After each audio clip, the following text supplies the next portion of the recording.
Hello, कैसे हैं बच्चों? एकदम बढ़िया होंगे। ठीक है, देखिए आज प्रश्नावली 8.1 का हम लोग 3 नंबर क्वेश्चन करने जा रहे हैं। ठीक है, तो ध्यान दीजिए। यहाँ पे ये क्वेश्चन लिखा हुआ है कि यदि साइन ए बराबर 3/4 तो कॉस ए और टेन ए का मान परिकलित कीजिए। इसका मतलब हुआ कि साइन ए जो है वो दिया हुआ है 3/4, तो आपको कॉस ए और टेन ए का मान निकालना है। ठीक है, साइन ए दिया हुआ है तो हम लोग क्या करते हैं, सबसे पहले एक त्रिभुज बनाते हैं, एक समकोण त्रिभुज बनाते हैं जिसका नाम है ए बी और सी। ठीक है, एक समकोण त्रिभुज हम लोगों ने बना लिया तो लिखेंगे माना कि त्रिभुज ए बी सी एक समकोण त्रिभुज है। त्रिभुज ए बी सी एक समकोण त्रिभुज है जिसका कोण बी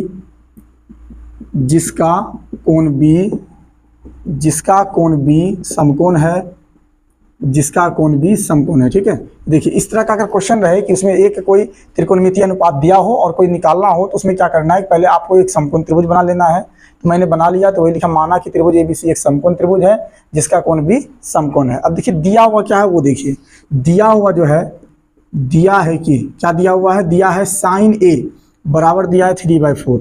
तो साइन थीटा का फॉर्मूला क्या होता है, साइन थीटा का फॉर्मूला होता है लंब बटे कर्ण। क्या होता है, लंब बटे कर्ण। आप एंगल ए से जरा से देखिए और बताइए कि उस त्रिभुज में लंब कौन है। तो जैसे आप एंगल ए से देखोगे तो लंब जो है वो बीसी हो जाएगा। लंब क्या हो जाएगा, बीसी हो जाएगा, लंब हो जाएगा बीसी। और कर्ण क्या हो जाएगा, कर्ण हो जाएगा एसी। तो कर्ण हो गया एसी, कर्ण क्या हो गया एसी। तो इसका मतलब है कि ये जो 3/4 दिया हुआ है तो ये लंब बटे कर्ण दिया हुआ है। इसका मतलब ये हो गया लंब मतलब बीसी और ये हो गया कर्ण एसी। ठीक है, कोई दिक्कत नहीं। तो हम लोग यहाँ पे लिखेंगे कि BC = 3 और AC = 4। ठीक है, तो आप सिर्फ इसे 3 और 4 अगर लिखेंगे तो यहाँ पे कंफ्यूजन हो सकता है। क्यों? क्योंकि ये अनुपात दिया हुआ है। अब देखिए ये अनुपात 3/4 है। ये भी हो सकता है कि BC बटे AC आप बोले कि 3/4 है। ठीक, हम बोल दिए आपको कि ये 6/8 होगा। क्या होगा, 6/8। आप बोलेंगे सर ये क्या बोल रहे हैं आप? हाँ बिल्कुल होगा, ये कटा देंगे। अगर इसे हम अगर कटा दें तो 2 × 6 और 2 × 8, तो देखिए फिर से 3/4 हो जाएगा। ठीक है, कोई बच्चा आएगा सर बोलेगा कि ये 9/12 होगा, कोई कहेगा 9/12 होगा। चूंकि ये अनुपात है ना, तो अनुपात ये हो सकता है 9/12 भी, तो इसको भी कटा दें अगर तो ये हो जाएगा 3 × 9 और 3 × 12, 3/4 ही हो जाएगा।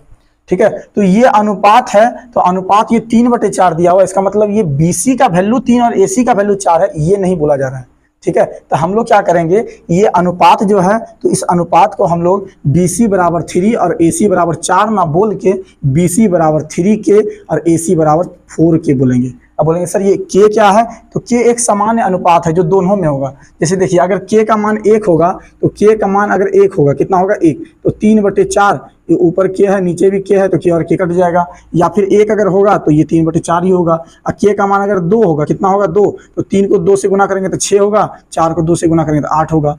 यहाँ पे K का मान अगर 3 होगा तो 3 को 3 से गुना करेंगे 9 होगा और 4 को 3 से गुना करेंगे तो 12 होगा। और आपको मालूम है कि ये सब का सब क्या है, बराबर है। कटाएंगे आप कटाएंगे इसे, 3 दूनी ये हो गया कितना, 2 × 6 और 2 × 8, 3 × 9 3 × 12, मतलब सब का सब क्या है, बराबर है। इसलिए हम लोग जो है BC का वैल्यू 3 ना लिख के BC का वैल्यू 3K लिखेंगे और AC का वैल्यू 4 ना लिख के AC का वैल्यू 4K लिखेंगे। और K जो है वो एक सामान्य अनुपात है। क्या है वो, एक समान अनुपात है जो कि दोनों में है। ठीक है, तो ये हो गया। अब देखिए यहाँ पे आगे आप ध्यान दीजिए, तो ये BC और AC हो गया, तो बच गया क्या, BC जो है वो हो गया 3K और AC जो है वो हो गया 4K। तो बच क्या गया, तो बच गया AB। तो यहाँ पे लिखेंगे AB = व्हाट, AB = व्हाट। और आपको मालूम है कि कोई भी समकोण त्रिभुज में अगर 2 भुजा दिया हो और तीसरा भुजा नहीं दिया हो तो हम लोग पाइथागोरस प्रमेय लगाते हैं। क्या लगाते हैं, पाइथागोरस प्रमेय लगाते हैं। पाइथागोरस प्रमेय आप सबको मालूम होगा, तो लिखेंगे त्रिभुज ABC में पाइथागोरस प्रमेय से, पाइथागोरस प्रमेय से। तो पाइथागोरस प्रमेय तो आप सबको मालूम ही होगा, पाइथागोरस प्रमेय होता है कर्ण का स्क्वायर बराबर लंब का स्क्वायर और जोड़ आधार का स्क्वायर। ठीक है, यही होता है पाइथागोरस प्रमेय। तो यहाँ पे जरा सा ध्यान देंगे आप लोग, ये त्रिभुज ABC है तो यहाँ पे कर्ण जो है वो AC है। कर्ण क्या है, AC। तो ये हो गया AC का स्क्वायर बराबर लंब, तो लंब क्या है, तो लंब आप AB या BC किसी को भी ले सकते हैं, कोई दिक्कत है नहीं। अब प्लस आधार, तो आधार हो जाएगा BC का स्क्वायर। ठीक है, देखिए यहाँ पे कर्ण हो गया AC, कर्ण हो गया AC, लंब हो गया AB, आधार हो गया BC। अब सबका वैल्यू हम लोग रख देते हैं। AC बराबर है 4K, तो नीचे 4K का स्क्वायर। AB का वैल्यू जो है वो नहीं दिया हुआ है तो AB की जगह पे AB ही रहा। BC का वैल्यू है 3k, तो BC की जगह पे लिखिए 3k का होल स्क्वायर। ये देखिए 4k का होल स्क्वायर, तो 4k का होल स्क्वायर क्या हो जाएगा, ये हो जाएगा 4 का स्क्वायर 16 और k का स्क्वायर k स्क्वायर। उसके बाद AB का स्क्वायर नहीं मालूम है तो AB की जगह पे AB ही रहने दीजिए, और ये 3 का स्क्वायर हो जाएगा 9 और k का स्क्वायर k स्क्वायर। अब ये 9k स्क्वायर जो है प्लस में है, इधर आएगा तो माइनस हो जाएगा, ये हो जाएगा 16k square minus 9k square बराबर AB का होल स्क्वायर। अब 16 में से 9 जब घटेगा तो ये बचेगा 7k का होल स्क्वायर बराबर AB का होल स्क्वायर। अब ये स्क्वायर यहाँ से जब हटेगा तो इधर हो जाएगा रूट, स्क्वायर जब हटेगा तो इधर क्या हो जाएगा, रूट अंडर 7k का होल स्क्वायर बराबर हो जाएगा AB। तो आप जरा सा अगर ध्यान दें तो आप देखेंगे कि 7 का वर्गमूल नहीं निकलता है, अर्थात AB बराबर जो है रूट के अंदर ही 7 रहेगा, लेकिन k का स्क्वायर है इसलिए k जो है वो बाहर आ जाएगा। ठीक है, तो AB का वैल्यू कितना हो गया, रूट अंडर 7k। अब हमको कहा रहा है, देखिए इसी तरह से आपको बाबू निकालना है। जब भी कहे ना इस तरह से एक त्रिकोणमितीय अनुपात दे दे और कोई त्रिकोणमितीय अनुपात आपको निकालने कहे, तो आप लोग क्या करना, सबसे पहले एक समकोण त्रिभुज बना लेना है।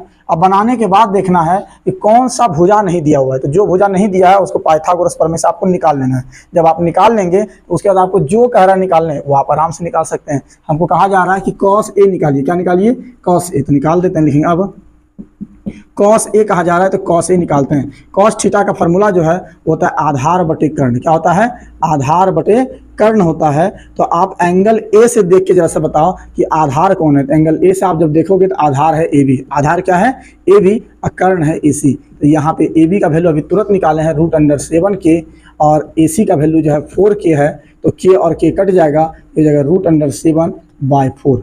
ठीक है, उसके बाद देखिए ये निकल गया cos A। अब उसके बाद tan A कह रहा है तो tan A भी निकाल लेते हैं। लिखेंगे और tan A, तो tan A भी हम लोग निकाल लेते हैं। तो tan A बराबर फार्मूला होता है, tan बराबर फार्मूला होता है लंब बटे आधार। क्या होता है, tan थीटा बराबर लंब बटे आधार। अब एंगल A से देख के बताना है, कहाँ से, एंगल A से देख के आपको बताना है लंब कौन है और आधार कौन है। तो एंगल A से जब देखेंगे तो लंब जो है वो BC है और आधार जो है, आधार है AB। तो ये हो गया BC बटे AB। अब BC का वैल्यू जो है वो 3k है और AB का वैल्यू अभी तुरंत निकाले रूट अंडर 7k, तो ये k और ये k कट गया, ये हो गया 3/√7 और यही हो जाएगा आंसर। हो सकता है आंसर में हरों का परिमेयीकरण किया होगा, तो अगर हरों का परिमेयीकरण किया होगा तो आप लोग कर लेना, ठीक है, और नहीं किया होगा तो शायद यही आंसर होगा। आप यहाँ भी छोड़ते तो कोई दिक्कत ज़्यादा विशेष है नहीं। ठीक है, तो यही है बाबू 3 नंबर का क्वेश्चन। तो इस तरह का जब अनुपात एक दिया हो, एक कोई त्रिकोणमितीय अनुपात दिया हो और आपको कोई भी त्रिकोणमितीय अनुपात कहीं निकालने, तो पहले आप देखो दिया हुआ क्या है। जो दिया हुआ है तो वो दिया हुआ से आप जो है 2 भुजा निकल जाएगा, तो उस भुजा को आप k में लेना, किस में लेना, समान अनुपात k मान के, ताकि कोई दिक्कत ना हो। ऐसे आप BC का वैल्यू 3 और AC का वैल्यू 4 भी ले लेते हैं तो कोई दिक्कत नहीं है। फिर भी ये कोई निश्चित तो है नहीं कि BC का वैल्यू 3 ही होगा, AC का वैल्यू 4 ही होगा। ये हो सकता है 6 बटे जो है 8 भी हो सकता है क्या। तो इसीलिए हम लोग जो है BC का वैल्यू 3 ना लेके BC का वैल्यू 3 के लेंगे और AC का वैल्यू 4 ना लेके AC का वैल्यू 4 के लेंगे।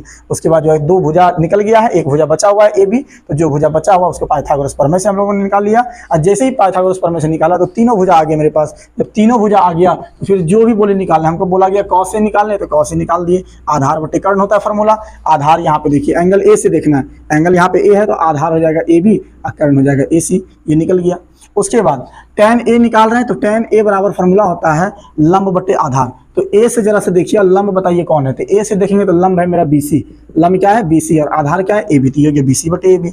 तो BC की वैल्यू 3k है और AB का वैल्यू जो है रूट अंडर 7k है, k कट गया, ये होगी 3/√7।